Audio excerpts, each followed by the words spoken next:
Сәлеметсіздер ме? Бүгін Genially бағдарламасын пайдалана отырып, оқушыдан психолог маманы ретінде психодиагностика мақсатында баспалдақ әдісін алуды жасаудың жолдарын көрсетеміз.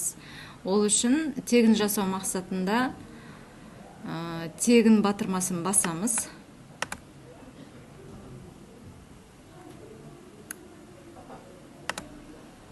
Менің аккаунтым тіркелгендіктен мына батырманы басқанда сол жақтағы менің аккаунтым шығып тұр. Егер тіркелмеген болса, Google аккаунтпен тіркелуге болады.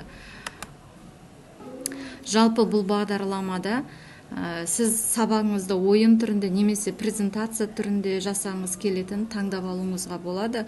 Оның түр-түрі астыда келтірілген. Бұны өз бағдарламаңызға, сабағыңызға сай өзгертіп алуға болады.